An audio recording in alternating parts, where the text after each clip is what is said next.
কোন একদিন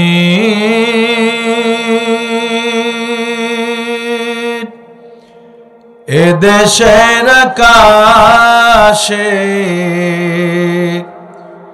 কালিমার পতাকা দুলবে, সেদিন সবাই খোদাই বিধান পেয়ে দুঃখ বেদনা ভুলবে। কোন একদিন এদেশের আকাশে কালেমার পতাকা দুলবে, সেদিন সবাই আল্লাহর বিধান পেয়ে দুঃখ বেদনা ভুলবে। সেদিন আর রবে না হাহাকার, অন্যায় জুলুম অবিচার, থাকবে না অনাচার দুর্নীতি কদাচার, সকলেই শান্তিতে থাকবে, সেদিন সবাই আল্লাহর বিধান পেয়ে দুঃখ বেদনা ভুলবে। একাকিনী রমণী নির্জন পথে যাবে, কোনো জন কটু কথা কবে না, কোনো দিন পথে ঘাটে সম্পদের মহে খুনার রাহাজানি হবে না, সেই দিন আর নয় বেশি দূরে, আর কিছু পথ গেলে মিলবে, সেদিন সবাই আল্লাহর বিধান পেয়ে দুঃখ বেদনা ভুলবে। আলহামদুলিল্লাহ, লক্ষ্য করি দুরূদ ও সালাম বিশ্বনবী মুহাম্মদুর রাসূলুল্লাহ সাল্লাল্লাহু আলাইহি ওয়াসাল্লামের উপরে। সম্মানিত উপস্থিতি, আমরা আজকে এখানে যারা উপস্থিত হয়েছি, আমরা আজকে এই সামিয়ানার নিচে এশার নামাজের পরে আল্লাহর এক বান্দার জানাজায় অংশগ্রহণ করেছি, ঠিক কিনা?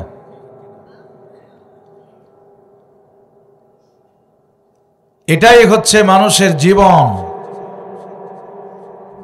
একেবারে মাহফিলের আমার সামনের যেই বাড়িটা, সেই বাড়ির আল্লাহর এক বান্দা দুনিয়া থেকে বিদায় গ্রহণ করেছেন। আমার ওয়াজের 22 বছরের জিন্দেগিতে 2টা প্রোগ্রামে গিয়ে জানাজার নামাজ পড়েছি, তার মধ্যে আজকে এখানে একটা পড়লাম, অনেক বছর আগে আরো এক জায়গায় জানাজার নামাজ পড়ে মাহফিলে বক্তব্য শুরু করেছি। এই তো মানুষের জীবন। দুনিয়া থেকে বিদায় গ্রহণ করেছেন, আমরা এই স্টেজে সামিয়ানার নিচে জানাজা করার পর তাকে দাফন করা হলো। আমাদেরকেও একদিন, সকলকেই একদিন আগে পরে দুনিয়া থেকে বিদায় গ্রহণ করতে হবে। চোখের সামনে আমরা যা দেখলাম আজকে, এটা দেখার পরেও আমাদের সমাজের মানুষের বুদ্ধির উদয় হয় নাই যে কোনো মুহূর্তে আল্লাহর পক্ষ থেকে চলে যাওয়ার ডাক চলে আসতে পারে, ঠিক কিনা জোরে কোন? জানাজার সময় কিন্তু প্রায় প্যান্ডেলের অর্ধেকটা ভরে গিয়েছে। ভাইরা আমার, সকলকে বিদায় গ্রহণ করতে হবে। কেউ সারা জীবনের জন্য আমরা এই দুনিয়াতে আসি নাই। আল্লাহ তাআলা আমাদের যে উদ্দেশ্য করে দুনিয়াতে পাঠিয়ে দিয়েছেন, সেই উদ্দেশ্য থেকে আমরা অনেক দূরে আছি, ঠিক না বেঠিক জোরে কর? আমি আপনাদের এই ভীমপুর জামে মসজিদে ঈশার নামাজ ইমামতি আমি করেছি। কর্তৃপক্ষ আমাকে বলল, হুজুর শুধু জুমার দিনে মসজিদ পরিপূর্ণ হয়, ওয়াক্তিয়া নামাজে ওই পরিমাণ লোক আসে না। আল্লাহ আপনারে কেন পাঠিয়েছেন দুনিয়াতে? কেন আমরা নামাজ থেকে দূরে আছি? এই নামাজ মানুষের জীবনকে পরিবর্তন করে দেয়, ঠিক না বেঠিক জোরে? এই নামাজ মানুষকে উত্তম রিজিকের ফয়সালা করে দেয়। অথচ এই নামাজ থেকে বান্দা আজকে অনেক দূরে। সারা বাংলাদেশে বিভিন্ন জায়গায় আপনি দেখবেন, শহর কেন্দ্রিক কিছু মসজিদ আছে, একতলায় হয় না, শেষ পর্যন্ত দোতলা, এরপরে তিনতলা হয়ে গেছে, আছে না এরকম? তিনতলাও যখন হয় না তখন চারতলা করে। আপনারা কি মনে করেন এই যে চারতলা মসজিদ যে হলো, এই চারতলা মসজিদ কি ওয়াক্তিয়া নামাজের মুসল্লিদের জন্য করা হয়েছে? তা কিন্তু হয়নি।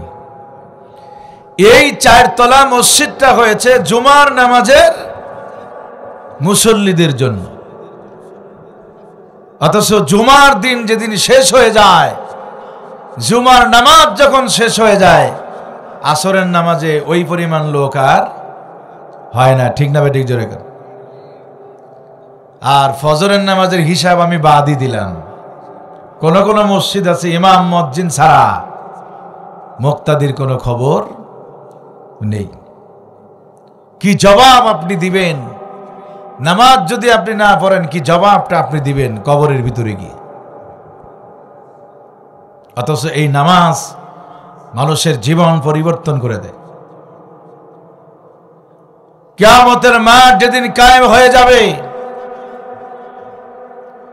হিসাব নিকাশ কমপ্লিট হওয়ার পর এক দল যাবে জান্নাতে, আর আরেক দল যাবে জাহান্নামে। জাহান্নামের নিকটবর্তী যখন হয়ে যাবে, আপনারা হয়তো শুনেছেন, জাহান্নামের ফেরেশতারা জিজ্ঞেস করবে, মা সালাকাকুম ফি সাকার, কেন তুমি জাহান্নামের মধ্যে আসলে? কিসে তোমাকে জাহান্নামে নিয়ে আসলো? এই প্রশ্ন কিন্তু জাহান্নামের ফেরেশতা জাহান্নামী ব্যক্তিকে করবে। ওই জাহান্নামী তখন জবাব দিবে, এক নম্বর কোরআন শরীফ বলছে, সূরা আল মুদ্দাসির। জাহান্নামী তখন জবাব দিবে, ক্বালু লাম নাকু মিনাল মুসাল্লিন, আমরা নামাজ পড়ি নাই। ক্বালু লাম নাকু মিনাল মুসাল্লিন,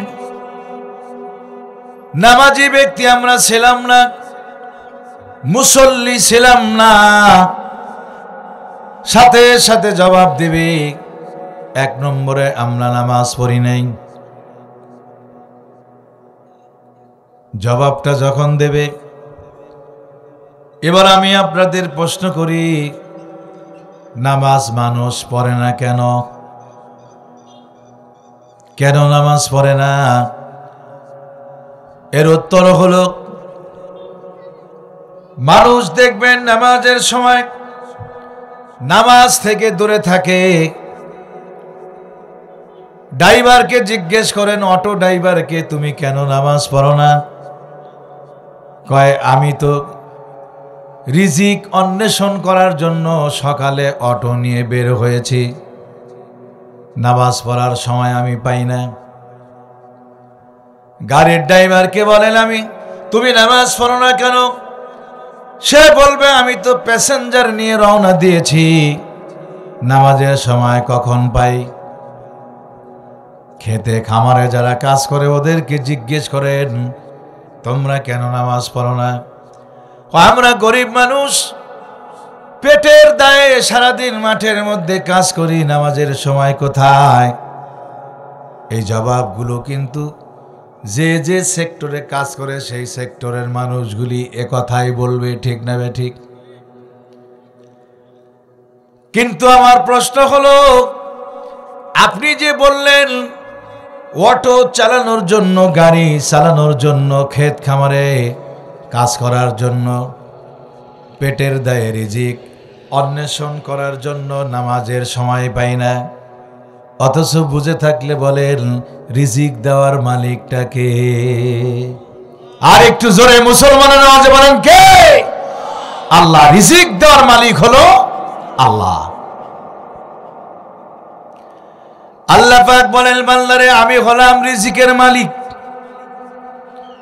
তোমরা আমার দাসত্ব করবে, 5 ওয়াক্ত নামাজ জামাতের সাথে পড়বে, আমি আল্লাহ আরশে আজিম থেকে তোমাদের উত্তম রিজিকের ফয়সালা করে দেব। আল্লাহু আকবার বলেন। এই কথা কোরআন শরীফের মধ্যে আছে, ওয়া'মুর আহলাকা বিস-সালাতি ওয়াসতাবির আলাইহা লা নাসআলুকা রিজকা নাহনু নারযুকুকা ওয়াল আকিবাতু লিত-তাকওয়া। আল্লাহু আকবার। আল্লাহ পাক বলছেন, ওয়া'মুর আহলাকা বিস-সালাতি ওয়াসতাবির আলাইহা। আল্লাহ বলছেন, তোমরা তোমাদের অধীনস্থ যারা আছে তাদেরকে নামাজের তাকিদ দাও। আল্লাহু আকবার বলেন। আমাদের অধীনস্থ যারা আছে, আমাদের সংসারের মধ্যে স্ত্রী আছে, ছেলে মেয়ে আছে, আল্লাহ তাদেরকে বলছেন, তোমরা তোমাদের অধীনস্থ আহালদেরকে নামাজের তাকিদ দাও। ওয়াসতাবির আলাইহা, এবং তুমি নিজেও অটল থাকো। আল্লাহু আকবার বলেন। দেখেন, কোরআন শরীফের বক্তব্য আল্লাহ বলছেন, তোমাদের অধীনে যারা আছে তাদেরকে নামাজের তাকিদ দাও, এবং তুমি নিজেও তার উপরে কি থাকো? অটল থাকো। সুবহানাল্লাহ জোরে কেন? লা নাসআলুকা রিজকা, আমি আল্লাহ তোমাদের কাছ থেকে রিজিক চাই না। নাহনু নারযুকুকা, রিজিক তো আমি আল্লাহ তোমাদের দান করব। আল্লাহু আকবার, সুবহানাল্লাহি বিহামদিহি। আল্লাহ বলেছেন, নিজে নামাজ পড়ো এবং আহালদেরকে নামাজের তাকিদ দাও, এবং তুমিও অটল থাকো। আমি আল্লাহ তোমাদের কাছ থেকে রিজিক চাই না, রিজিক তো আমি আল্লাহ তোমাদেরকে দান করব। সুবহানাল্লাহ কইবেন না? রিজিক কে দেয়? আল্লাহ পাক দেয়। আল্লাহ যে রিজিকের মালিক, বিশ্বাস হয় আপনাদের? এই ঈমানটা আছে তো? আল্লাহর পক্ষ থেকে রিজিকের ফয়সালা হয়ে যায়। আমি আপনি যখন দুনিয়াতে আসি, এই দুনিয়াতে আসার আগেই মহান আল্লাহ রিজিকের ফয়সালা করেই দুনিয়াতে পাঠিয়ে দিয়েছেন। অতএব টেনশনের কোনো কারণ নাই। কেউ না খায় মরবেন না, কেউ না খেয়ে মরবেন না। রিজিক আল্লাহর পক্ষ থেকে বাজেট হয়ে আছে। আপনি যতদিন থাকবেন, যেদিন দেখবেন আপনার রিজিক নাই, তবে এখানে একটা কথা আছে, আপনার রিজিক শেষ কিন্তু হায়াত আছে। আমি আপনাদেরকে বুঝাই, একটু খেয়াল করে শোনেন। আপনার বয়স 50 বছর আল্লাহ নির্ধারণ করে দিয়েছেন। কত বছর? কিন্তু আমরা জানি না যে আমার বয়স হলো 50 বছর। আমরা কি জানি? জানি না। কিন্তু তাহলে ধরুন আপনার বয়স 50 বছর, আল্লাহ আপনাকে 50 বছরের বাজেট দিয়েই পাঠিয়ে দিয়েছেন। এই 50 বছরে তুমি কয়টা গরু খাইবা, কয়টা ছাগল তুমি খাইবা, কয়টা মোরগ মুরগি তুমি খাবে, কয়টা হাঁস খাবে, কতগুলি কি বলে পেয়ারা, আপেল, কমলা, বেদানা ইত্যাদি ইত্যাদি, কত কেজি মিষ্টি খাইবেন, সব আল্লাহ তাআলা বাজেট করে আপনাকে 50 বছরের একটা বাজেট দিয়ে দুনিয়াতে ছেড়ে দিয়েছেন। সুবহানাল্লাহি ওয়া বিহামদিহি। এখন আমার বুঝানোর আমি আপনাদেরকে বোঝাতে চাচ্ছি এইটা যে আপনার বাজেট 50 বছরের, কিন্তু আপনি 40 বছরে অথবা 45 বছর বয়স হতে হতেই আপনি বাজেট খাইয়া চুরমার করে ফেলেছেন। আছে না এরকম? কথা কন না কেন? এই 50 বছরের বাজেট আপনি 45 বছর বয়সে কি করেছেন? খেয়ে ফেলেছেন। কিন্তু হায়াত আপনার 50 বছর, কিন্তু রিজিক নাই। এরকম হয় না জোরে কোন? দেখবেন ওই যে আপনার বিছানার মধ্যে পড়ে আছে 5-7 বছর থেকে, কিচ্ছু খায় না, না খাইয়া একবারে শুকায় গেছে। ঠিক না বেঠিক জোরে কোন? আছে না এরকম কিছু মানুষ? কথাগুলো বোঝার চেষ্টা করবেন। হায়াত আছে কিন্তু রিজিক নাই, ওর খাওয়া দাওয়া সব বন্ধ। ডাক্তার বলছে গরুর গোশত খাওয়া যাবে না, মিষ্টির ধারে কাছেও যাওয়া যাবে না। কিন্তু কেন? এই যে তার বাজেটটা শেষ হয়ে গেছে, কিন্তু কি আছে? হায়াত আছে, থাকবে শুকায়া। মোটা মানুষ 100 কেজি ওজনের মানুষ মৃত্যুর আগে 15 কেজি হয়ে যায়, কারণ খাওয়া নাই। একমাত্র শুধুমাত্র পানি ছাড়া খেতে পারে না। আছে না এরকম? কারণ বাজেট শেষ। এই জন্য আমার আপনার বাজেট আল্লাহর পক্ষ থেকে নির্ধারিত। এই জন্য রিজিকের টেনশন করে আপনি আল্লাহর ইবাদত ছেড়ে দেব, এটা মুসলমানদের চরিত্র হতে পারে না। নামাজ আপনার রিজিকের ব্যবস্থা করে দেয়, অথচ সেই নামাজ থেকে আমরা দূরে আছি। তাহলে জাহান্নামী বলবে ক্বালু লাম নাকু মিনাল মুসাল্লিন, আমরা নামাজ পড়ি নাই। 1 নম্বরে বলবে। আসলে আমার উদ্দেশ্য এই কথাগুলো বলার না, আমি কিন্তু অন্য আয়াতে কারিমা তেলাওয়াত করেছি। এজন্য আমি আপনাদেরকে আহ্বান করব, আমরা নামাজ পড়ব 5 ওয়াক্ত। রাজি আছে তো ইনশাআল্লাহ? আরো জোরে বলেন। চেষ্টা করতে হবে, নিয়ত করতে হবে। নিয়ত যদি সঠিক হয় আল্লাহ ব্যবস্থা করে দেয়। সুবহানাল্লাহ জোরে। সম্মানিত উপস্থিতি, কুরআনুল কারীমের সূরা আরাফ থেকে 158 নম্বর আয়াতে কারিমা তেলাওয়াত করেছি। এই আয়াত থেকে সংক্ষিপ্তভাবে আমি কিছু কথা বলবো, কারণ আজকে যেহেতু আপনার মাহফিলের সামনেই বাড়ি থেকে লোক দুনিয়া থেকে বিদায় গ্রহণ করেছেন, এই কারণে জহর থেকে এই দ্বিতীয় মেহমান ওঠার আগ পর্যন্ত মাইক কিন্তু চালু ছিল না। ঠিক না বেঠিক জোরে করে?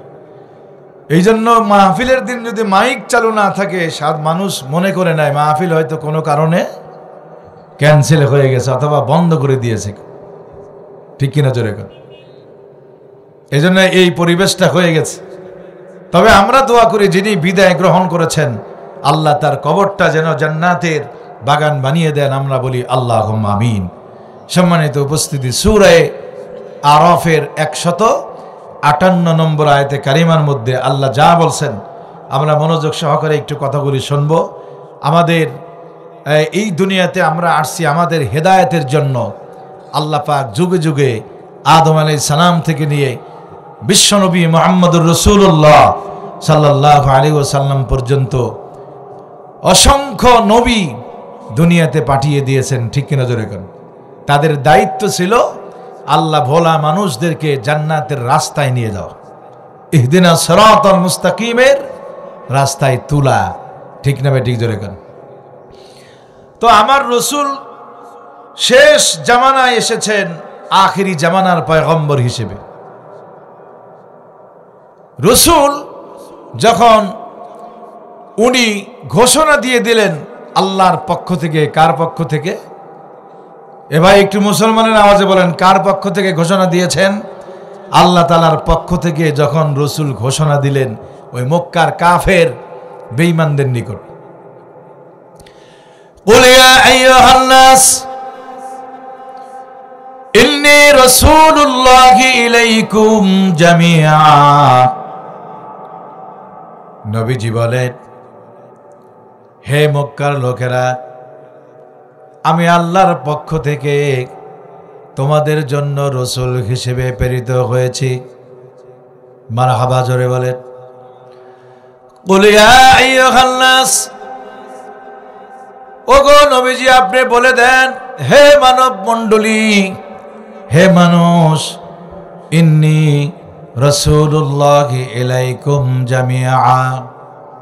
রসুল বলছেন, আমি তোমাদের সকলের জন্য রসুল হিসেবে প্রেরিত হয়েছি ওই আল্লাহর পক্ষ থেকে যিনি আসমান এবং জমিনের মালিক। আল্লাহু আকবার। আমার রসুল ঘোষণা দিলেন, দেখেন এখানে কত সুন্দর কথা। কুল ইয়া আইয়ুহান নাস, হে মানব মণ্ডলী, হে মানুষ, আমি তোমাদের সকলের জন্য রসুল হিসেবে প্রেরিত হয়েছি। হে মানুষ বলতে আপনারা কি বোঝেন? এই নওগাঁর মানুষগুলি হে মানুষ বলতে কি বোঝেন? শুধু কি মুসলিম?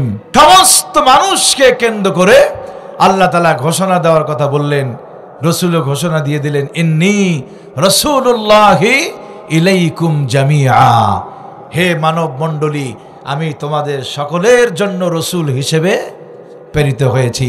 তাহলে এই আয়াত থেকে সূরা আরাফের 158 নম্বর আয়াতের শুরু থেকে বোঝা গেল, আমার রসুল শুধু মুসলমানের নবী নয়, সমস্ত মানুষের জন্য আমার রসুল কি নবী হয়েছেন। ইন্নী রাসূলুল্লাহি ইলাইকুম জামিআ, তোমাদের সকলের জন্য রসুল হিসেবে প্রেরিত হয়েছি। আমার রসুল যখন মক্কার কাফেরদের নিকট এই কোরআনের আয়াত পড়ে ঘোষণা দিয়েছেন, তখন তারা কি বলে জানেন? ওই মক্কার কাফেররা বলতে লাগলো, এ আবার কেমন মানুষ রসুল হিসেবে দাবি করে?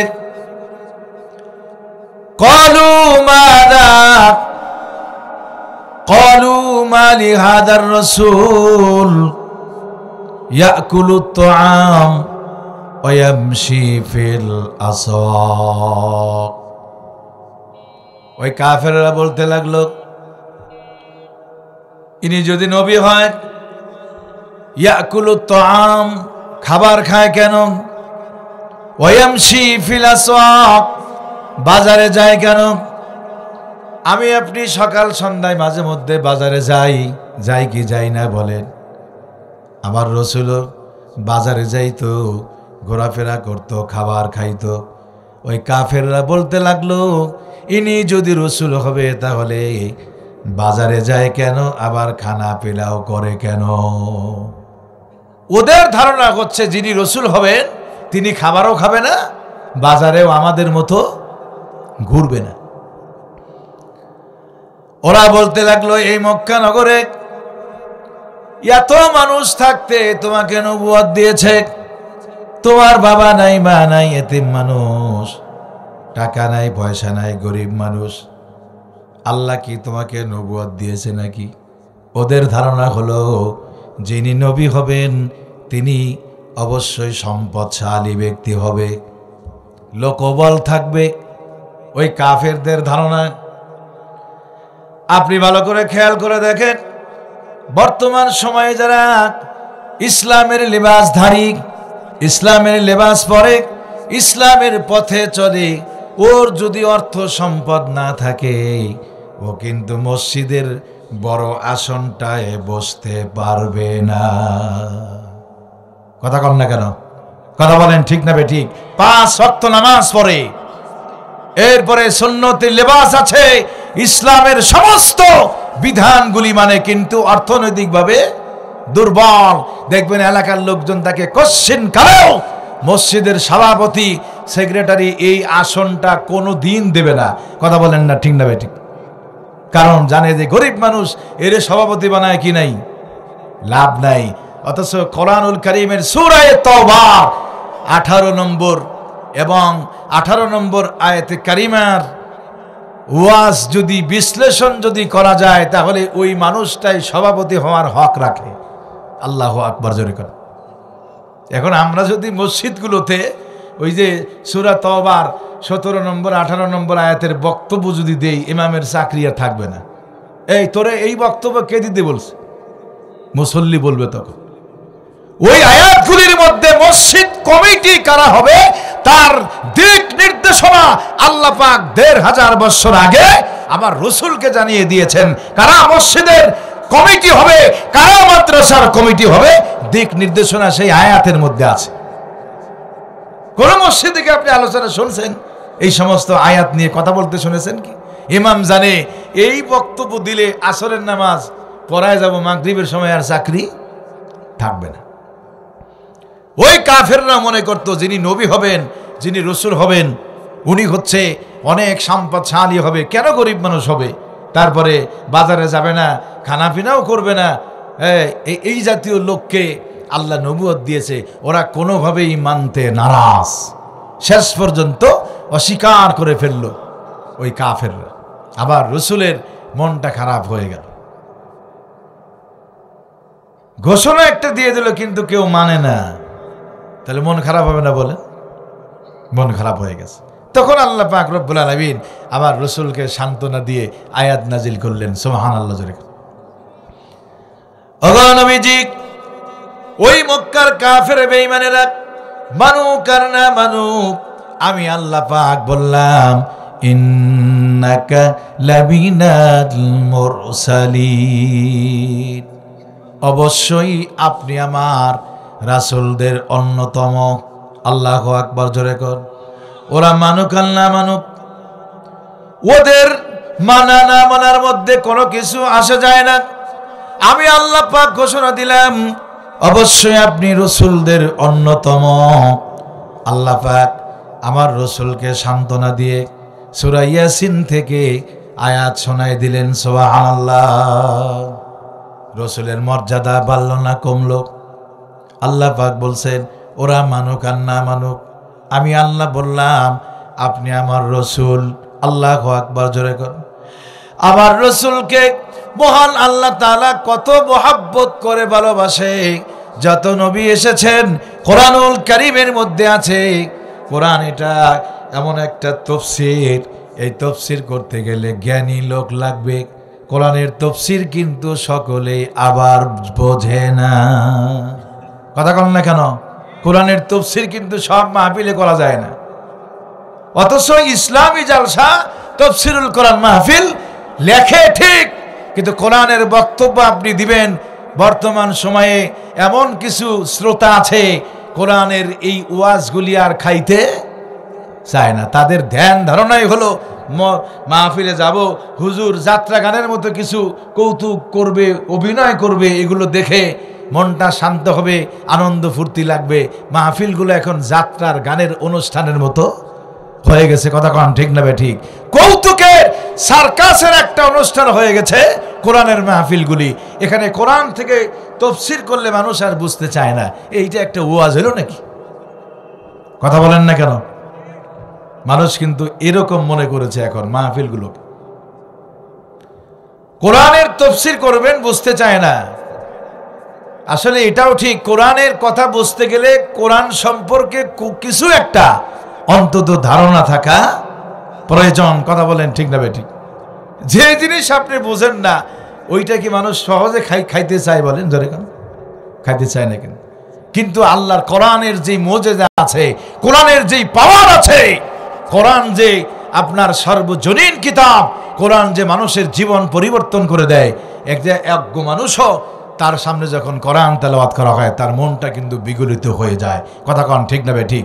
কিন্তু আজকে আমাদের মাহফিলগুলোকে আমরা ভাইরাল হওয়ার জন্য, আজকে সারা বাংলাদেশে দাম কামানোর জন্য কোরআনকে ছেড়ে দিয়ে যার যার যেমন মনে চায় তেমনকে মাহফিলটাকে আমরা বানিয়ে ফেলেছি। ঠিক কিনা জোরে কেন? এই জন্য আমরা যারা কোরআন দিয়ে বক্তব্য দেই, আমাদের ওয়াজ মানুষ সহজে পছন্দ করতে চায় না। কথা কি বুঝতে পেরেছেন? এই জন্য কোরআন শুনলে আল্লাহর পক্ষ থেকে দিল পরিবর্তন করে দেয় কে? আল্লাহ দেয়। দিল পরিবর্তন হয়ে যাবে। এই জন্য আমরা যতটুকুই শুনি কোরআনের কিছু কথা আমরা শুনি। তাহলে আল্লাহ পাক তার রাসূলকে কি পরিমাণ মহব্বত করেছেন কোরআনের মধ্যে আছে। এ ভাই, আপনারা সারা জীবন শুনছেন কোরআনের ভিতরেই, হুজুরদের মুখ থেকেই শুনেছেন। এই দুনিয়াতে যত নবী এসেছেন সমস্ত নবীকে আল্লাহ তাআলা কোরআনের মধ্যে কিন্তু তাদের নাম ধরে ধরে ডাকছেন। সুবহানাল্লাহ জোরে কি ধরে ধরে? যেমন আদম, পৃথিবীর সর্বপ্রথম নবীর নাম কি একটু বলেন? আদম আলাইহিস সালাম, ঠিক না ভাই? ঠিক। যেমন কোরআন শরীফে আছে ইয়া আদম, হে আদম। কিভাবে ডাকলেন? ইয়া আদম। কোরআন শরীফে আছে ইয়া আদম উসকুন আনতা ওয়া যাওজুকাল জান্নাতা ওয়া কুলা মিনহা রাগাদান হাইসু শি'তুমা ওয়া লা তাকরাবা হাযিহিশ শাজারাতা ফাতাকুনা মিনাজ জালিমিন। আল্লাহু আকবার বলেন। আল্লাহ পাক বললেন, ও আদম, ও হে আদম, তুমি এবং তোমার স্ত্রী জান্নাতের মধ্যে থাকো, যেখানে খুশি সেখানে ঘুরে বেড়াও, কিন্তু ওয়ালা তাকরাবা হাযিহিশ শাজারা, ওই গাছের নিকটে যাবা না, ফাতাকুনা মিনাজ জালিমিন, গেলে জালিমদের অন্তর্ভুক্ত হয়ে যাবে। আল্লাহ এই কথা বলার জন্য আদম নবীকে নাম ধরে ডাকলেন। কথা বলেন ঠিক না ঠিক? দ্বিতীয় নম্বর হলো আল্লাহ পাক মূসা আলাইহিস সালাতু ওয়াস সালামকে নাম ধরে ডেকেছেন, মা তিলকা বিয়ামিনিকা ইয়া মূসা। আল্লাহু আকবার, সুবহানাল্লাহি বিহামদি। মূসা আলাইহিস সালামকে আল্লাহ পাক নাম ধরে ডাকলেন, মা তিলকা বিয়ামিনিকা ইয়া মূসা। আল্লাহু আকবার বলেন। হে মূসা, তোমার ডান হাতে ওইটা কি? আল্লাহ এই প্রশ্নটুকু করার জন্য ডাক দিয়েছেন। মা তিলকা বিয়ামিনিকা ইয়া মূসা ক্বালা হিয়া আসায়া। আল্লাহ পাক বলছেন, মূসা তোমার ডান হাতে ওইটা কি? হে মূসা, তোমার ডান হাতে কি? মূসা আলাইহিস সালাম জবাব দিলেন, ক্বালা হিয়া আসায়া, হে আল্লাহ, এটা একটা লাঠি। সুবহানাল্লাহ কইবেন না? তাহলে ডান হাতে কি আছে এইটা বলার জন্য আল্লাহ কি ধরে ডাকছেন? নাম ধরে ডেকেছেন। আমার ভাইয়েরা, হযরতে ইব্রাহিম আলাইহিস সালামকে আল্লাহ নাম ধরে ডাকলেন, ওয়ানাদাইনাহু আইয়া ইব্রাহিম। আল্লাহু আকবার বলেন। ইব্রাহিম আলাইহিস সালামকে আল্লাহ পাক নাম ধরে ডাকলেন, ইয়া দাউদ, ইয়া হারুন, ইয়া মূসা, ইয়া ঈসা, ইয়া ইয়াহইয়া খুযিল কিতাবা বিকুওয়া। আল্লাহ পাক নাম ধরে রাখলেন ইয়াহইয়া আলাইহিস সালামকে, ইয়া জাকারিয়া, ইয়া ঈসা, ইয়া ইউসুফ, ইয়া মূসা, ইয়া হারুন। কিন্তু কোরআন শরীফ যারা বোঝে, এই কোরআনের মধ্যে আমার রাসূল সাল্লাল্লাহু আলাইহি ওয়াসাল্লামকে, আল্লাহর রাসূল মুহাম্মাদুর রাসূলুল্লাহ সাল্লাল্লাহু আলাইহি ওয়াসাল্লামকে কোরআনের মধ্যে এক জায়গাতেও আমার আল্লাহ তার নাম ধরে ডাকেন নাই। সুবহানাল্লাহ জোরে কর। কেমন নবীর উম্মত আমরা হয়েছি, কোরআনের কোথাও আমার রাসূলকে এক জায়গাও আল্লাহ পাক নাম ধরে ডাকেন নাই। অর্থাৎ ইয়া মুহাম্মদ এরকম নাম ধরে আমার আল্লাহ পাক তার রাসূলকে ডাকেন নাই। কি সম্মান দিয়েছেন চিন্তা করে দেখেন। কথা কি বুঝতে পেরেছেন আপনারা? আমি যতক্ষণ বললাম এতটুকু বুঝছেন তো? ইয়া মূসা, ইয়া হারুন, ইয়া ইয়াহইয়া, ইয়া ইব্রাহিম, ইয়া জাকারিয়া, সব নবীকে প্রত্যেকটা তাদের নামের আগে ইয়া শব্দ উচ্চারণ করেছেন। কিন্তু আমার রাসূলের নাম কোরআন শরীফের মধ্যে আছে, কিন্তু ইয়া শব্দ নাই। মারহাবা কইবেন না? নাম ধরে ডাকেন নাই। যেমন প্রমাণ দেই, কোরআন শরীফের তাফসীরটা একটু ভালো করে বোঝেন, দেখেন আমার রাসূলকে আল্লাহ যে নাম ধরে ডাকেন নাই তার প্রমাণ কোরআনে আছে। আমার ভাইয়েরা, এক নম্বর হলো কোরআন শরীফের মধ্যে মুহাম্মদ আছে। মা কানা মুহাম্মাদুন আবা আহাদিম মির রিজালিকুম ওয়ালাকির রাসূলুল্লাহি ওয়া খাতামান নাবিয়্যিন। আল্লাহু আকবার বলেন। এই যে মুহাম্মদ শব্দ পাওয়া গেল, মা কানা মুহাম্মাদুন আবা আহাদিম মির রিজালিকুম। কেন আল্লাহ তাআলা মুহাম্মদ শব্দ এখানে আনছেন? আমার ভাইরা, বিশ্বনবী মুহাম্মদুর রাসূলুল্লাহ সাল্লাল্লাহু আলাইহি ওয়াসাল্লামের পালক পুত্র ছিল যায়েদ ইবনুল হারেসা রাদিয়াল্লাহু তাআলা আনহু। এই যায়েদ ইবনুল হারেসার স্ত্রীকে উনি যখন তালাক দিয়ে দিয়েছিল, আল্লাহর হুকুমে আমার রসুল বিবাহ করলেন। আল্লাহু আকবার বলেন।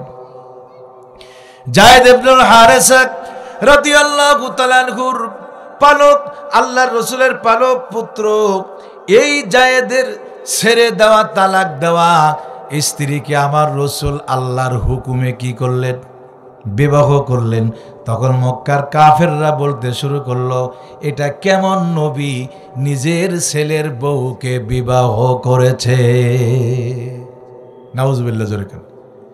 ওই বাটপাররা, ওই কাফেররা তখন বলতে লাগলো, এ কেমন নবী যে নিজের ছেলের বউকে কি করলো? আচ্ছা, নিজের ছেলের বউকে বিয়ে করা কি জায়েজ? কথা কর না কেন? জায়েজ? জায়েজ না তো, হারাম।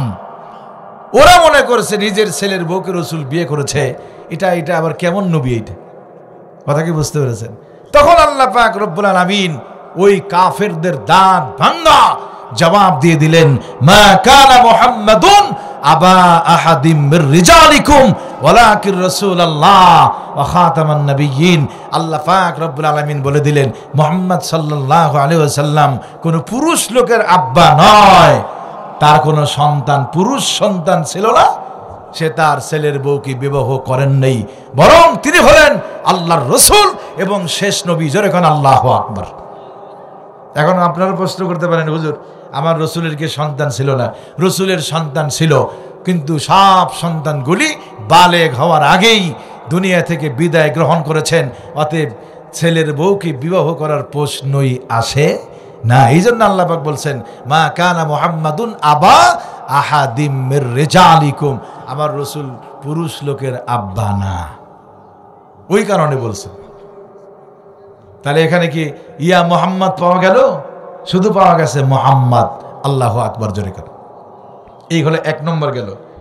দুই নম্বর হলো কোরআন শরীফে আর এক জায়গায় মুহাম্মদ আছে, আল্লাযীনা আমানু ওয়া আমিলুস সালিহাত ওয়া আমানু বিমা নুজ্জিলা আলা মুহাম্মাদিন ওয়া হুয়াল হাক্কু মির রাব্বিহিম ওয়া আমিনু বিমা নুজ্জিলা আলা মুহাম্মাদিন ওয়া হুয়াল হাক্কু মির রাব্বিহিম। আল্লাহ পাক বললেন, ও ঈমানদারেরা, আল্লাহ পাক বলছেন মুহাম্মদ সাল্লাল্লাহু আলাইহি ওয়াসাল্লামের উপরে যা নাজিল করা হয়েছে ওই জিনিসের উপরে তোমরা ঈমান আনো। আল্লাহ রসুলের উপরে কি নাজিল করেছেন? কোরআনুল কারীম। কথা বলেন ঠিক না বেঠিক? এই শব্দটুকু বলার জন্য আল্লাহ মুহাম্মদ শব্দ এনেছেন, যে আমার রসুলের উপরে যা নাজিল করা হয়েছে, ও আমিনু, তোমরা ঈমান আনো, বিমা নুজ্জিলা আলা মুহাম্মাদ ওয়া হুয়াল হাক্কু মির রাব্বিহিম। তাহলে কোরআন শরীফ নাজিল করেছেন, তার উপরে ঈমান আনার কথা বলতে গিয়ে আল্লাহ পাক বলছেন মুহাম্মদ শব্দ ডাকার জন্য মুহাম্মদ শব্দ আনেন নাই। মারহাবা জোরে কর। এই গেল দুই নম্বর। তৃতীয় নম্বর, আর এক জায়গায় মুহাম্মদ শব্দ আছে, ওয়া মুহাম্মাদুন ইল্লা রাসূলুন ক্বাদ খালাত মিন ক্বাবলিহির রাসূল আফা ইম্মাতা আও কুতিলান ক্বালাবতুম আলা আ'কাবিকুম। আল্লাহু আকবার। এখানে মুহাম্মদ শব্দ আল্লাহ আনছেন কেন জানেননি? আমার ভাইরা, উহুদের যুদ্ধে সাহাবায়ে কেরামগণ তাদের মনোবল ভেঙে গেল। উহুদের যুদ্ধে এক পর্যায়ে খবর দেওয়া হয়েছিল, আপনারা শুনছেন, যে রসুল নিহত হয়েছে, দুনিয়া থেকে বিদায় গ্রহণ করে চলে গেছে। এই বিদায় গ্রহণ করে চলে গেছে, এই শব্দগুলি শোনার পর সাহাবায়ে কেরামদের মনোবল ভেঙে গেল। কার জন্য যুদ্ধ করব? এটা ছিল চক্রান্ত, যে রসুল দুনিয়াতে নাই, রসুল দুনিয়া থেকে বিদায় গ্রহণ করেছিল উহুদের যুদ্ধে। এই খবরটা যখন দেওয়া হবে, সাহাবাদের মনোবল ভেঙে যাবে, যুদ্ধে তখন আমরা জয়লাভ করব। এই মিথ্যা সংবাদ দেওয়া হয়েছিল। এই জন্য সাহাবায়ে কেরাম মনোবল ভেঙে গেল, তরবারি ফেলে দিয়ে সবাই বসে বলল, না আর যুদ্ধ করে লাভ নাই। কথা কি বুঝতে পেরেছেন আমার ভাইরা? তখন আল্লাহ পাক রব্বুল আলামিন জিবরাইল ফেরেশতার মাধ্যমে বললেন, ওমা মুহাম্মাদুন ইল্লা রাসূলুন কদ খালাত মিন ক্বাবলিহির রাসূল। আল্লাহু আকবার, জোরে কোন আল্লাহ পাক এই আয়াত নাজিল করে জানাই দিলেন, ওই উহুদের যুদ্ধের ময়দানে আয়াতটা নাজিল হয়েছে। আল্লাহ পাক জানিয়ে দিলেন মুহাম্মদ সাল্লাল্লাহু আলাইহি ওয়াসাল্লাম রাসূল ব্যতিরেকে কিচ্ছু নয়। কদ খালাত মিন ক্বাবলিহির রাসূল, তার আগেও যত রাসূল এসেছেন তারা গত হয়ে গেছে, তারাও তো বিদায় গ্রহণ করেছে, ঠিক না বেঠিক? অতএব আমার রাসূল যদি নিহত হয়, এই কারণে কি তোমরা ইসলাম থেকে দূরে সরে যাবে নাকি? আয়াতটা নাজিল করে দিলেন। কথা কি বুঝতে পেরেছেন? সব রাসূল বিদায় গ্রহণ করেছেন, অতএব মুহাম্মদ সাল্লাল্লাহু আলাইহি ওয়াসাল্লাম যদি দুনিয়া থেকে বিদায় গ্রহণ করে, তার এর কারণে কি তোমরা কি ইসলাম থেকে পশ্চাৎবরণ করবে, অর্থাৎ দূরে সরে যাবে? তা হতে পারে না। তখন এই আয়াতটা যখন নাজিল হয়ে গেছে, সাহাবায়ে কেরামদের মনোবল আবার কি হলো? চাঙ্গা হয়ে গেছে। এজন্য আল্লাহ এই শব্দ, এই কথাটা বলার জন্য মুহাম্মদ শব্দ ব্যবহার করেছেন। সুবহানাল্লাহ। 4 নম্বর আর এক জায়গায় মুহাম্মদ শব্দ আছে। এই কথাটা অত্যন্ত গুরুত্ব দিয়ে শুনবেন। আমি এই কথা বলে বক্তব্য শেষ করে দিব। খেয়াল করেন কেন 4 জায়গায় আর এক জায়গায় মুহাম্মদ শব্দ আসলো। কোরআন শরীফের মধ্যে আছে মুহাম্মাদুর রাসূলুল্লাহ ওয়াল্লাযীনা মাআহু আশিদ্দাউ আলাল কুফার। সূরা ফাতাহের মধ্যে আল্লাহ মুহাম্মদ শব্দ আর এক জায়গায় আনছেন মুহাম্মাদুর রাসূলুল্লাহ। মুহাম্মদ সাল্লাল্লাহু আলাইহি ওয়াসাল্লাম আল্লাহর রাসূল। কিন্তু এই কথাটা কেন বলা হলো খেয়াল করে দেখেন। আপনারা জানেন, শুনছেন এই ঘটনা, এটা সরাসরি সূরা ফাতাহের ঘটনা। সূরা ফাতাহের মধ্যে আছে যে আমার রাসূল যখন এই যে মক্কা থেকে হিজরত করে মদিনায় চলে গিয়েছেন। কোত্থেকে কোথায়? একটু বোঝেন মনোযোগ দিয়ে, কোরআন শরীফের বক্তব্য ভালো লাগবে। আল্লাহ রাসূল মক্কা থেকে হিজরত করে মদিনায় গেলেন। মদিনায় গিয়ে এই মদিনায় যাওয়ার পর আমরা এই হিজরি বলি না যে এত হিজরি, এটা কিন্তু মক্কা থেকে মদিনায় যখন হিজরত করেছেন তখন থেকে হিজরি সন গণনা শুরু হয়েছে। এই 1 2 3 4 5 6 হিজরি, অর্থাৎ 6 বছরের মাঝামাঝি সময়ে আমার রাসূল স্বপ্নে দেখেন যে উনি কাবা ঘরে গিয়ে তাওয়াফ করতেছে। আল্লাহু আকবার, জোরে করেন। আমার দিকে মনোযোগ আছে আপনাদের? একটু খেয়াল করেন, অত্যন্ত গুরুত্বপূর্ণ কথা এইটা। রাসূল মক্কা থেকে হিজরত করে মদিনায় চলে গিয়েছেন। একটানা 6 বছর এর মাঝামাঝি সময় যখন হয়েছে, 6 বছর, তখন উনি স্বপ্নে দেখতেছেন যে উনি কাবা ঘরের চতুর্দিকে কি করে? তাওয়াফ করতেছে। স্বপ্নে কিন্তু দেখতেছে সাফা মারওয়া সাই করছেন আমার রাসূল। ঘুম ভেঙে গেল, পেরেশান হয়ে গেলেন যে আমি কি দেখলাম? এটা আমি তো মদিনাতেই আছি, কিন্তু স্বপ্নে দেখলাম কাবা ঘর তাওয়াফ করতেছে। রাসূল পেরেশানি নিয়ে আসলেন ভেতরে যে কি দেখলাম আমি এটা। আল্লাহ পাক রব্বুল আলামিন জানাই দিলেন, নবীজি লাকাদ সাদাকাল্লাহু রাসূলাহুর রুইয়া বিল হক। রাসূলগণ যেটা স্বপ্ন দেখে সেটা বাস্তবায়ন যোগ্য। আল্লাহু আকবার, জোরে করেন। অর্থাৎ আপনি যে স্বপ্ন দেখেছেন, আপনি কাবা ঘর তাওয়াফ করতে আপনি রওনা দিবেন, মারহাবা, জোরে করেন। এটা সূরা ফাতাহের মধ্যে আছে। আমার রাসূল, আল্লাহ যখন হুকুম দিয়ে দিলেন যে রাসূলদের স্বপ্ন, লাকাদ সাদাকাল্লাহু রাসূলাহু রুইয়া বিল হক, রাসূলদের স্বপ্ন বাস্তবায়ন যোগ্য। আমার আপনার স্বপ্ন কিন্তু বাস্তবায়ন যোগ্য নয়। আমরা তো বিভিন্ন স্বপ্ন দেখি, কথা কোন ঠিক না ঠিক, যে নওগাঁ শহরে 10 তলার বাড়ির মালিক হয়ে গেছে। এখন কি আপনি ওইটা বাস্তবায়ন করবেন? ঘরে নাই পয়সা, এরপরে খাবার নাই, ঝুলিতে নাই পয়সা, কিন্তু স্বপ্ন দেখছেন নওগাঁ শহরে কয়তলার বাড়ির মালিক। এখন কি আপনি সব যা আছে বিক্রি করে ওখানে বাড়ি করতে যাবেন? এটা কি আপনার জন্য বাস্তবায়ন যোগ্য? কথা কন, বাস্তবায়ন যোগ্য। কত কিছুই তো আমরা স্বপ্নে দেখি, ঠিক না ঠিক, জোরে কন। স্বপ্নে দেখতেছেন যে টাইলসের উপরে পেশাব করতেছেন, ঘুম থেকে ওইটা দেখে খেতা বালিশ সব ভিজাই ফেলছে। কথা কন না কেন? আছে না? স্বপ্নে দেখি কিনা আমরা এইটা, স্বপ্নে দেখি এইটা। এখন রসুলের স্বপ্ন বাস্তবায়নযোগ্য। এখন আল্লাহ যখন এই কথা জানায় দিলেন, আমার রসুল 1500 সাহাবী নিয়ে রওনা দিলেন কাবা ঘর তওয়াফ করার জন্য, ওমরা হজ করার জন্য। মারহাবা জোরে কর। ওই যে স্বপ্নে দেখছেন যে কাবা ঘর তওয়াফ করতেছে, রসুল রওনা দিলেন। চলতে চলতে চলতে চলতে মক্কা পাওয়ার আগে 3 কিলোমিটার দূরে হুদাইবিয়া নামক স্থানে রসুল সেখানে তাবু গাড়লেন। মক্কার কাফেররা কেমনে কেমনে খবর পাইছে যে রসুল 1500 সাহাবী নিয়ে মক্কা দখল করার জন্য আসতেছে। নাউজুবিল্লাহ জোরে কর। মক্কা দখল করার জন্য গেছে, কাবা ঘর তওয়াফ করার জন্য, আল্লাহর হুকুমে ওমরা করার জন্য যাচ্ছে। তো ওরা ওই হুদাইবিয়া নামক যেখানে তাবু গাড়ছে ওখানে আটকাইয়া দিলেন যে এখান থেকে আপনি এক ধাপ সামনে আর আসতে পারবেন না।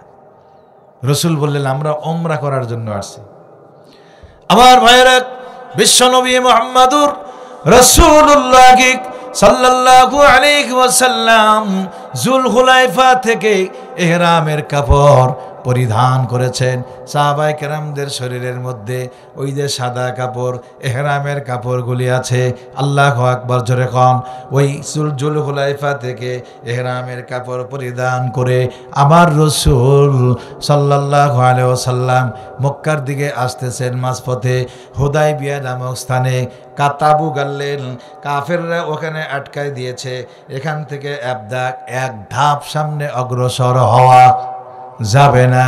আমার ভাইয়েরা, ওসমান গনি রাদিয়াল্লাহু তাআলা আনহুকে পাঠিয়ে দেওয়া হলো, যাও যাও মক্কার লোকদের তুমি বুঝাও, ওদেরকে গিয়ে বুঝাও আমরা যুদ্ধের জন্য আসি নাই, আমরা আসছি ওমরা করার জন্য। ওমরা করার পর আবার মদিনায় ফেরত যাব। কিন্তু ওদের অন্তরের মধ্যে ভয় হয়ে গেছে। ওরা মনে মনে ভাবতেছে 1500 সাহাবী নিয়ে রসুল হামলা করবে, আমাদের সমস্যা হয়ে যাবে, তাই আসতে দেয় না। উসমান গনিকে পাঠিয়ে দেওয়া হয়েছে। এই যে উসমান গনিকে পাঠিয়ে দেওয়া হলো, কিছুক্ষণ পর ওই হুদাইবিয়া নামক জায়গায় খবর এসেছে উসমান গনি শহীদ। খবর দিয়ে পাঠাইছে, তুমি যায় ওদেরকে বুঝাও আমরা যুদ্ধ করার জন্য আসি নাই। এই আমাদের শরীরে এহরামের কাপড় পরে মানুষ যুদ্ধ করে, জোরে কান, যুদ্ধ করে না ওমরা করে, ওমরা করার জন্য গিয়েছে। এই যে ওসমান গনিকে খবর দিয়ে পাঠাই দিয়েছে। এরই মধ্যে রসুলের নিকট খবর আসছে যে ওসমান গনিকে তারা মেরে ফেলে দিয়েছে, শাহাদত বরণ করেছে। করতে গিয়েছেন, সাহাবাইদের শরীরের মধ্যে এহরামের কাপড় আছে। আমার রসুল দেখেন দিক পরিবর্তন করে ফেললেন, সিদ্ধান্ত চেঞ্জ করে ফেললেন। এই জন্য মুসলিমদের এমনও সময়, কিছু কিছু সময় আসবে আপনি যাচ্ছেন এক কাজে কিন্তু সিদ্ধান্ত চেঞ্জ করতেই হবে। এটা হলো মাসালা। আল্লাহু আকবার জোরে। রসুল সিদ্ধান্ত কি চেঞ্জ করলো দেখেন। গেছে হচ্ছে ওমরা করার জন্য, কিন্তু খবর আসলো কি ওসমান গনিকে শহীদ করে দিয়েছে, মেরে ফেলে দিয়েছে। আমার রসুল তখন সূরা ফাতাহের মধ্যে আছে যে আমার রসুল একটা গাছের নিকটে, গাছের নিচে বসলেন। আল্লাহু আকবার জোরে করে। কোথায়? গাছের নিকটে বসলেন। লাকাদ রাদিয়াল্লাহু আনিল মুমিনিনা ইয ইউবাইউনাকা তাহতাশ শাজারাতি ফাআলিমা মা ফি কুলুবিহিম ফাআনজালাস সাকিনাতা আলাইহিম ওয়া আসাবাহুম ফাতহান করিবা। আল্লাহু আকবার জোরে কোন। আমার রসুল গাছের তলদেশে বসে হাতটা পেতে দিলেন বায়াত গ্রহণ করার জন্য। এ আমার সাহাবীরা, তোমাদের শরীরের ইহরামের কাপড় প্রমাণ করেছে আমরা কিন্তু যুদ্ধের জন্য আসি নাই, ঠিক না ঠিক? আমরা আসছিলাম ওমরা করার জন্য, কিন্তু প্রতিমধ্যে খবর আসলো ওসমানকে তারা শহীদ করে দিয়েছে। অতএব আমি রসুল এবার হাতটা পেতে দিলাম, তোমরা আসো কে কে, আমি রসুলের সাথে একগ্রতা পোষণ করো, আমার হাতে হাত দিয়ে তোমরা বায়াত গ্রহণ করো। আমি রসুল সিদ্ধান্ত নিয়েছি এই মুহূর্তে আর মদিনা নয়, ওসমান গনি হত্যার রক্তের বদলা নিতে চাই। আরো জোরে কন্যা আল্লাহু আকবার। উসমান গনি শহীদ হয়েছে, তার রক্তের বদলা নেওয়ার আগ পর্যন্ত আমি রাসূল সিদ্ধান্ত নিয়েছি মদিনায় ফিরে যাব না। কিন্তু রক্তের বদলা নেওয়ার জন্য তো ইহরামের কাপড় পরে নাই, ঠিক না বেঠিক? দেখেন সিচুয়েশন চেঞ্জ করে ফেললো আমার রাসূল। হাতটা বেঁধে দিলেন, ইন্নাল্লাযীনা ইউবাইউনাকা ইন্নামা ইউবাইউনাল্লাহ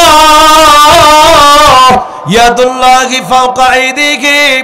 আমার রাসূল হাতটা পেতে দিয়েছেন, আল্লাহ পাক বললেন, ওগো নবীজি, তারা আপনার হাতে হাত দিয়ে বায়াত গ্রহণ করতেছে, ওটা ওখানে কিন্তু শুধু আপনাদের হাত নয়। ওগো নবীজি, আপনার হাতের উপরে সাহাবায়ে কেরাম হাত দিয়ে বায়াত গ্রহণ করেছে। ওগো নবীজি, আমি বলতে চাই ওই হাতের উপরে শুধু সাহাবায়ে কেরামদের হাত নয়, ইয়াদুল্লাহি ফাওকা আইদিহিম, আমি আল্লাহর কুদরতি হাত আপনাদের হাতের উপরে আছে। আল্লাহু আকবার, জোরে কোন। এই আয়াতের ব্যাখ্যায় মুফাসসিরিন কেরাম বলেছেন, আমার রাসূল যে রক্তের বদলা নেওয়ার সিদ্ধান্ত নিয়েছেন, এটা শুধু আমার রাসূলের নিজের ইচ্ছায় নয়, ডাইরেক্ট আল্লাহ তাআলার হুকুমে। রাসূল যে রক্তের বদলা নেওয়ার সিদ্ধান্ত নিয়েছেন, এতে বোঝা গেল আমার আল্লাহ পাকের ইশারা আছে যে নবীজি আপনি সিদ্ধান্ত সঠিক। আল্লাহু আকবার, জোরে কোন। আমার ভাইয়েরা, যখন সিদ্ধান্ত নিয়েছে, এরা কেমনে কেমনে সংবাদ পাইছে কাফেররা যে 1500 সাহাবী বায়াত গ্রহণ করছে, ওসমান হত্যার কি নিবে, প্রতিশোধ নিবে। ওদের শরীরের মধ্যে কম্পন ধরে গেছে। ওরা কাফেরদের আপনার সুহাইল ইবনে আমেরকে আমির বানায়া শেষ পর্যন্ত 5 সদস্য বিশিষ্ট একজন কাফেলা পাঠাই দিয়েছে, যাও নবীকে গিয়ে রাসূলকে গিয়ে বোঝাও আমরা যুদ্ধ চাই না, শান্তি চাই। বিপদে বললে কি হয় দেখেন, কয় আমরা কি চাই না, যুদ্ধ চাই না, শান্তি চাই। এই যে সন্ধি চুক্তি, 10 বছরের একটা সন্ধি চুক্তি, এটা আপনারা পড়ছেন কিন্তু যারা বাংলা শিক্ষিত, ঠিক না বেঠিক? যেরকম এই সন্ধি চুক্তিতে বসে আলী রাদিয়াল্লাহু তাআলা আনহু, উনি ওই লেখার কাজে নিয়োজিত। আমার রাসূল বললেন, ওদিকে কাফেরদের সংখ্যা 5 জন, রাসূল বলে দিচ্ছেন, লেখো এই সন্ধি চুক্তি আল্লাহ পাকের নামে শুরু করছি। আল্লাহু আকবার, জোরে বলেন বিসমিল্লাহির রহমানির রহিম। এই কাফেরের বাচ্চারা তখন বলতেছে, আমরা রহমানকে চিনি না, রহমানকে চিনি না। কে রহমান? আল্লাহর নাম যে রহমান, ওই বাটপাররা বলছে আমরা চিনি না। তো রাসূল বললেন, লেখো বিসমিকা আল্লাহুম্মা, আল্লাহর নামে শুরু করছি। সুবহানাল্লাহ, জোরে লেখলো। দ্বিতীয় নম্বর হচ্ছে, লেখো এই সন্ধি চুক্তি হচ্ছে মুহাম্মাদুর রাসূলুল্লাহ সাল্লাল্লাহু আলাইহি ওয়াসাল্লামের পক্ষ থেকে। মারহাবা বলবেন না? তখন কাফেররা বলতেছে, আপনাকে যদি আমরা রাসূল হিসেবে মেনেই নেই, তো এখানে আটকায় দেবো কে? কথা কি বুঝতে পেরেছেন? রাসূল শব্দ যদি আমরা মেনেই নেই, তাহলে এখানে সন্ধি চুক্তির দরকারটা কি? আমরা তো মক্কাতেই যেতে দিতাম। কথা কোন, ঠিক না বেটি? আপনি যে আল্লাহর রাসূল, এটা আমরা মানি না। নাউজুবিল্লাহ, জোরে। ওমর রাদিয়াল্লাহু তাআলা আনহু, গরম না নরম কন্দ দেখি, ওমর রাদিয়াল্লাহু তাআলা আনহু বলছেন, হুজুর আমি ওমর থাকতে ওদের এত বড় বুকের পাটা বলছে রাসূল শব্দ মানি না। আমি ওমরের তরবারির খাপ কিন্তু গরম হয়ে যাচ্ছে এখন। আবার রাসূল বললেন, ওমর বসো, মাথা গরম করিও না। আল্লাহু আকবার, জোরে কর। রাসূল যদি ঘোষণা দিয়ে দিতেন ওই 5 জনকে সেখানে কবর দিয়ে থেবেল, তো কথা বলেন, ঠিক না বেটি? রাসূল বলছেন মাথা গরম করিও না। অথচ এই কাফেরের বাচ্চারা বলে আমার রাসূল ছিলেন সন্ত্রাসী। নাউজুবিল্লাহ, জোরে। আল্লাহ রাসূল তখন বললেন, মুহাম্মদ ইবনে আব্দুল্লাহ এর পক্ষ থেকে লেখো। আব্দুল্লাহর ছেলে মুহাম্মদের পক্ষ থেকে রাসূল শব্দ কর্তন করে দিবে। সাহাবায়ে কেরামরা আরো কয়েকজন মিলে আলী রাদিয়াল্লাহু তাআলার হাত আটকায় দিয়েছে, আলী খবরদার রাসূল শব্দ কর্তন করবে না। আল্লাহু আকবার, জোরে। শেষ পর্যন্ত বিশ্বনবী মুহাম্মদুর রাসূলুল্লাহ সাল্লাল্লাহু আলাইহি ওয়াসাল্লাম, আমার ভাইরা, নিজ হাতে রাসূল শব্দ কর্তন করে দিলেন। আল্লাহু আকবার বলেন। সন্ধি চুক্তি শান্তি বিরাজ করার জন্য রাসূলটা বাদ দিয়ে দেওয়া হলো। আল্লাহু আকবার। এই যে রসুল শব্দ যখন বাদ দেওয়া হয়েছে, সাথে সাথে মুহাম্মাদুর রাসূলুল্লাহ সাল্লাল্লাহু আলাইহি ওয়াসাল্লামের উপরে জিবরাইল ফেরেশতা চলে আসছে আল্লাহর পক্ষ থেকে কোরআনের আয়াত নিয়ে। জোরে কান্না আল্লাহু আকবার। রসুল শব্দ কর্তন করা হলো, আল্লাহ পাক আয়াত নাজিল করলেন, মুহাম্মাদুর রাসূলুল্লাহ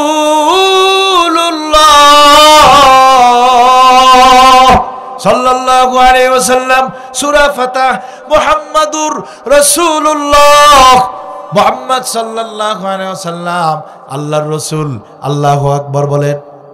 অর্থাৎ এই আয়াতটা নাজিল করে আল্লাহ বুঝাই দিলেন, ওগো নবীজি, ওরা তো 10 বছরের জন্য আপনাকে রাসূল হিসেবে মানতে চায় না, ঠিক না বে ঠিক? সন্ধি চুক্তি কিন্তু 10 বছরের, ওরা তো 10 বছর পর্যন্ত আপনাকে রাসূল মানতে চায় না। ওগো নবীজি, ওরা 10 বছর মানবে না, তাতে কি হয়েছে? আমি আয়াত নাজিল করে মুহাম্মাদুর রাসূলুল্লাহ সাল্লাল্লাহু আলাইহি ওয়াসাল্লাম, এই আয়াত নাজিল করে কিয়ামত পর্যন্ত যত মানুষ আসবে প্রত্যেকের অন্তরে রাসূল শব্দ আমি আল্লাহ ফিট করে দিলাম। আর জোরে কোন আল্লাহু আকবার। এই শব্দটা বলার জন্য আল্লাহ মুহাম্মদ শব্দ ব্যবহার করেছেন। আল্লাহু আকবার। জোরে কোন। কথা কি বুঝতে পেরেছেন? এই গেল 4। 5 নম্বর হলো আর এক জায়গায় মুহাম্মদ নাই, আছে আহমদ।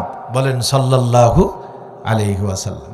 হযরত ঈসা আলাইহিস সালাম যখন দুনিয়াতে আসলেন, আসার পরে বনি ইসরাইলের লোকদেরকে বলছে, ওয়াইদ ক্বালা ঈসা ইবনে মারইয়াম ইয়া বনি ইসরাইল ইন্নী রাসূলুল্লাহ ইলাইকুম মুসাদ্দিকাল লিমা বাইনা ইয়াদাইয়া মিনাত তাওরাত ওয়া মুবাশশিরাম বিরাসূলি ইয়াতি মিন বাদি ইসমিহি আহমদ। বলেন সাল্লাল্লাহু আলাইহি ওয়াসাল্লাম। ঈসা আলাইহিস সালাম বলতেছেন, হে বনি ইসরাইলের লোকেরা, আমি তোমাদের নিকট রাসূল গিরি করতে আসি নাই, আমার পরে আরেকজন নবী আসবেন, তার নাম হবে আহমদ। এইটা ঘোষণা সুসংবাদ নিয়ে আমি আসছি। সুবহানাল্লাহ। জোরে কোন। তাহলে কোথাও কি নামের আগে ইয়া শব্দ পাওয়া গেল?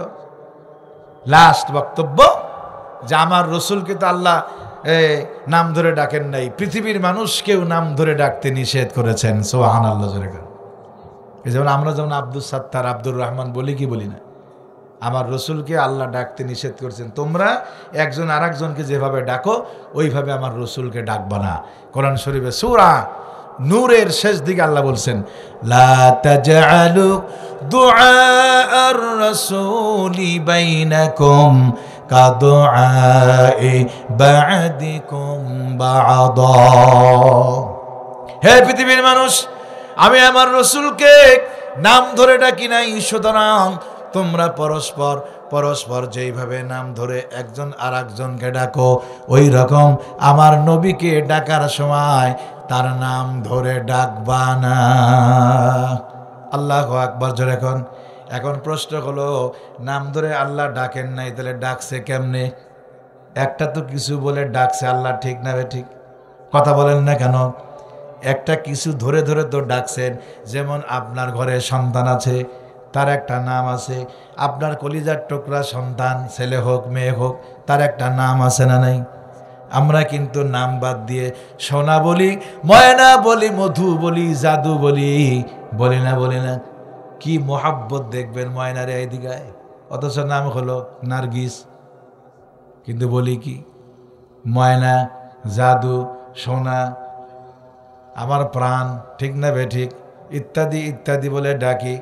আল্লাহর রাসূলের নাম হলো মুহাম্মদ সাল্লাল্লাহু আলাইহি ওয়াসাল্লাম, কিন্তু ইয়া মুহাম্মদ বলে আল্লাহ ডাকেন নাই। কেমনে ডাকছেন?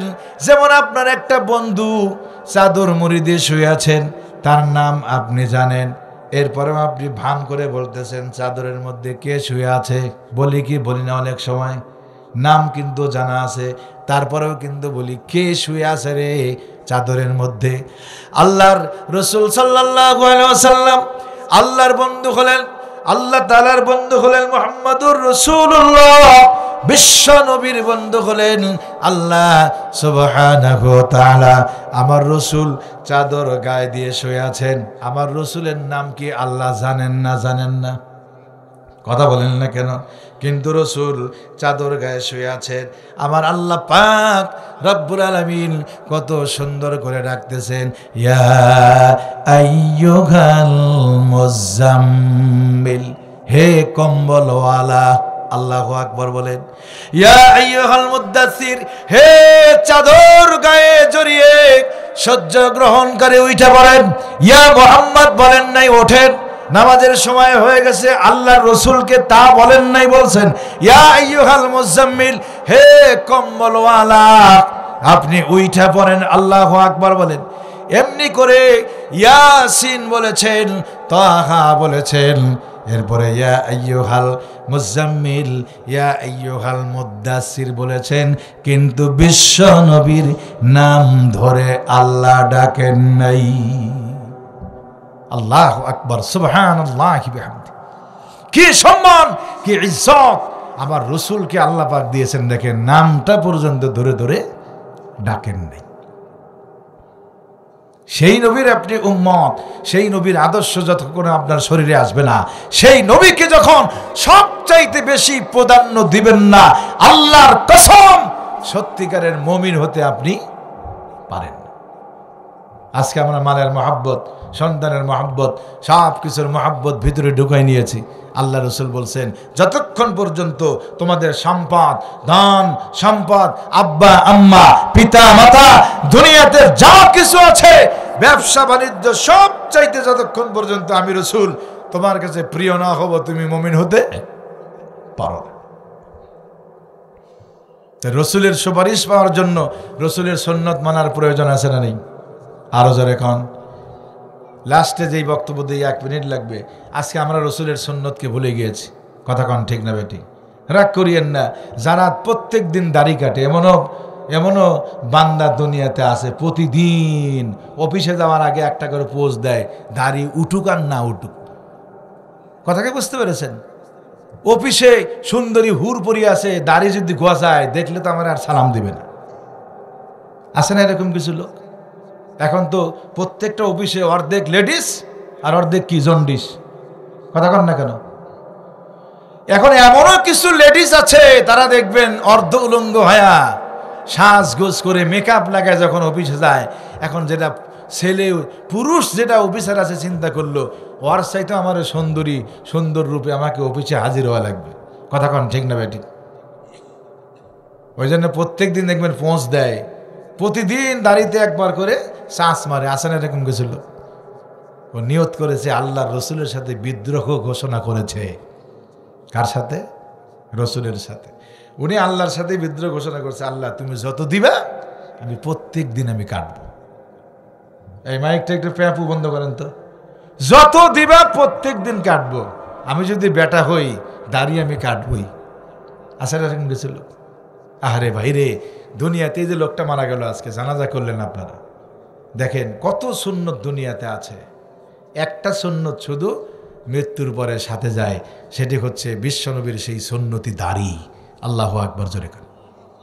এখন যারা মনে করেন হুজুর দাড়ি রাখার সময় তো হয় নাই, কেবলমাত্র 16, 17, 18, 20 বছর বয়স, 20-25 বছর বয়স, আগে বিয়ে করি, ছেলে মেয়ে হোক, বিয়ে দিই, শ্বশুর হই, তখন দাঁড়িয়ে রাখবো। তোমার যদি চিন্তা এটা হয়, তুমি কবরস্থানে গিয়ে ঘুরে আসে দেখো তোমার মতো কত যুবক সিট পাটাং দিয়ে ঘুমায় আছে। ঠিক না বেরিয়ে জোরে? এজন্য আসুন আমরা আমার রসুলকে মহাব্বত করি। আল্লাহ যেমন ভালোবাসেন, আমরা আমাদের ভালোবাসা প্রকাশ করে ঈমানকে মজবুত করি। রসুলের সুপারিশ ছাড়া কেউ জান্নাতে যেতে পারবে না। কথা কন ঠিক না বেঠিক? কেউ জান্নাতে যেতে পারবে না। এই জন্য রসুলের সুপারিশ পাওয়ার জন্য শর্ত হচ্ছে শিরক মুক্ত, বিদআত মুক্ত ইবাদত করো। আজকে সারা বাংলাদেশে এলাকায়, পাড়া মহল্লায় শিরক এবং বিদআত দিয়ে পরিপূর্ণ হয়ে গেছে। এজন্য রসুলের সুপারিশ পেতে গেলে শিরক মুক্ত কি লাগবে? ইবাদত লাগবে।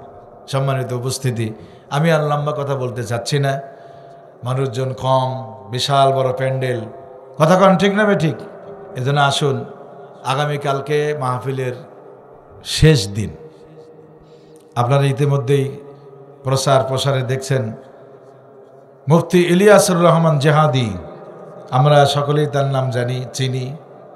বাংলাদেশের সুনামধন্য একজন বক্তা, এখন ঠিক আছে, সুনামধন্য একজন বক্তা, যার মাহফিলে হাজার হাজার, 15,000, 20,000, 30,000, 50,000, 1 লাখ পর্যন্ত কি হয়, লোক হয়। এখন এই এলাকায় কেমন হবে জানি না, তার ইউটিউবে দেখেন আপনারা। আমার তো বিশ্বাস এই প্যান্ডেলে জায়গা হবে না ইনশাল্লাহ কালকে। কথা কি বুঝতে পেরেছেন? আগামীকালকে আসবে, আপনারা মেহেরবানি করে 1 জন 10 জন করে লোক নিয়ে আসবেন। এই জায়গাটা যেন ভরপুর হয়। ঢাকা থেকে আসবে মেহমান, সে যেন অসম্মানী না হয়। কথা কন ঠিক না বেটি? এই জন্য আগামীকালকের মাহফিলের জন্য দোয়া করি, আল্লাহ পাক যেন এই মাহফিলটা সাকসেসফুল করেন, বরকত দান করেন। অতিথিবৃন্দ যারা আজকে আসছেন, সভাপতি, আমাদের সভাপতি ভাই উপস্থিত আছেন, আমি খাস করে দোয়া করি, উনি প্রত্যেক বছরের সভাপতি থাকেন, তার নানার বাড়ি এইখানে, আপনারা সম্মান জানান। মাহফিলের সভাপতি এবং মসজিদের দায়িত্বে যারা আছেন, যারা পরিশ্রম করে বুদ্ধি দিয়ে এই প্রোগ্রামটা আপনারা সাজিয়েছেন, আল্লাহ পাক আপনাদেরকে জাযা এবং খায়ের দান করেন। আমরা সকলেই বলি আল্লাহুম্মা আমিন। সম্মানিত উপস্থিতি, আজকে এ পর্যন্তই, আমি বিদায় গ্রহণ করে আমরা এখন মোনাজাত দেব। আল্লাহ পাক আমাদের সকলকে কবুল করেন, আমিন। আল্লাহুম্মা সাল্লি আলা, দরুদ শরীফ পড়েন, মুহাম্মাদি ওয়া আলা আলি মুহাম্মদ কামা সাল্লাইতা আলা ইব্রাহিম ওয়া আলা আলি ইব্রাহিম ইন্নাকা হামিদুম মাজিদ। ভাই কিছু বলবেন? হ্যাঁ, দোয়া করে দিই। আল্লাহুম্মা আমিন। রব্বানা যালামনা আনফুসানা ওয়া ইল্লাম তাগফির লানা ওয়া তারহামনা লানাকুনান্না মিনাল খাসিরিন। রব্বুল আলামিন ভীমপুর জামে মসজিদ কর্তৃক আয়োজিত 14তম তাফসীরুল কোরআন মাহফিলের প্রথম রজনী আজকে। আল্লাহ, আমি গুনাহগার, কিছু কথা বললাম তোমার বান্দাদেরকে নিয়ে, বান্দীদেরকে নিয়ে। রব্বুল আলামিন, যেই কথাটুকু বলেছি তোমার রাসূল সম্পর্কে, আল্লাহ তাআলা কবুল করে যা হাদিয়া হয়, সোনার মদিনায় নবী পাকের রওজা মোবারকে পৌঁছে দাও। রব্বুল আলামিন, খাস করে আমরা যারা দোকানে হাত উত্তোলন করেছে, আমাদের আব্বা আম্মা, কলিজার টুকরা সন্তান, পাড়া প্রতিবেশী, আত্মীয় স্বজন, খাস করে এই ভীমপুর থেকে যারা বিদায় গ্রহণ করে কঠিন অন্ধকার কবরে শুয়ে পড়েছেন, সকলের কবরগুলো জান্নাতুল ফেরদাউস বানায় দাও। ইয়া আল্লাহ, আমাদের আব্বা আম্মা, কলিজার টুকরা সন্তান, আত্মীয় স্বজন যারা কবরে আছে, সকলের কবরগুলো জান্নাতুল ফেরদাউস বানাও। আমরা যারা দোকানে হাত উত্তোলন করেছি, আমাদের জীবনের সব গুনাহগুলি তুমি মাফ করে দাও। ইয়া আল্লাহ, এলাকাবাসীকে তুমি কবুল করো। মা বোন যারা আছেন, সকলকে নামাজি বানায় দাও, পর্দানিশীন বানায় দাও। রব্বুল আলামিন, আমাদের সকলের অন্তরকে কোরআনের নূর দ্বারা আলোকিত করে দাও। আমাদের আজকের মাহফিলের সভাপতি, ইয়া আল্লাহ, তোমার বান্দা সাইফুল ইসলাম ভাই, তাকে দ্বীনের জন্য কবুল করো। সহ সভাপতি যারা আছেন, তাদেরকেও কবুল করে নাও। রব্বুল আলামিন, আগামীকাল মাহফিলের শেষ রজনী মুফতি ইলিয়াসুর রহমান জিহাদি সাহেব আসবেন। আল্লাহ, ওনাকে সহ সকলকে দ্বীনের জন্য কবুল করে নিও। আয় আল্লাহ তাআলা, জানি না কোন দিন দুনিয়া থেকে চলে যেতে হবে। চোখের সামনে আজকে মাহফিলের প্যান্ডেলে একজনের জানাজা করল। আল্লাহ, তার কবরটা তুমি জান্নাতের বাগান বানায়া দিও। আল্লাহ গো, জানি না কোন দিন আজরাইল চলে আসবে। আমরা তো আনন্দ ফুর্তির মধ্যে থাকি, আমরা তো বিভিন্ন গুনাহের কাজে লিপ্ত থাকি। আল্লাহ, যেদিন আজরাইল পাঠাইবা, জুমার দিনে নামাজের সেজদার মধ্যে পাঠাইও। রমজানুল মুবারকের রোজা রাখা অবস্থায় পাঠাইও। আল্লাহ, আজরাইল আসলে কোনো কৈফিয়ত চলবে না, রূহটা কবজ করে নিয়ে চলে যাবে। রব্বুল আলামিন, তেমন কোনো প্রস্তুতি নাই রে মাওলা। আল্লাহ, দুনিয়াতে যত অনুষ্ঠান হয়, প্রত্যেকটা অনুষ্ঠানের প্রস্তুতি হয়, বিবাহের অনুষ্ঠানের প্রস্তুতি হয়, মাহফিলটা হবে তাও প্রস্তুতি নিয়েছে। ইয়া আল্লাহ, আমরা এমন নাফরমান হয়েছি, মৃত্যুর কথা আমাদের স্মরণ হয় না। অথচ কোন দিন আজরাইল আসবে আমাদের জানা নাই। একদিন তোমারই নাম মসজিদে হবে এলাল। তৈরি থেকো, তৈরি রেখো কবরের মাল সামান।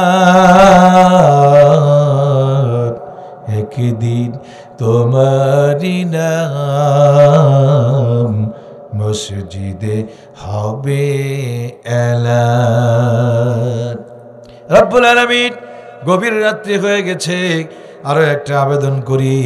জীবনে শুনলাম মদিনা মদিনা, একটা বারের জন্য কি তুমি মক্কায় নিবা না, মদিনায় নিবা না? আল্লাহ, যদি মদিনা মক্কার মুসাফির তুমি না বানাও রে মাওলা, গভীর রাত্রিতে যখন ঘুমায়া থাকবো তোমার রসুলকে একটা বারের জন্য স্বপ্নে দেখার তৌফিক দিও। রব্বানা তাকাব্বাল মিন্না ইন্নাকা আনতাস সামিউল আলিম ওয়া তুব আলাইনা ইন্নাকা আনতাত তাওয়াবুর রহিম। সুবহানা রাব্বিকা রাব্বিল ইজ্জাতি আম্মা ইয়াসিফুন ওয়া সালামুন আলাল মুরসালিন আলহামদুলিল্লাহি রাব্বিল আলামিন। আসসালামু আলাইকুম ওয়া রাহমাতুল্লাহি ওয়া বারাকাতুহু।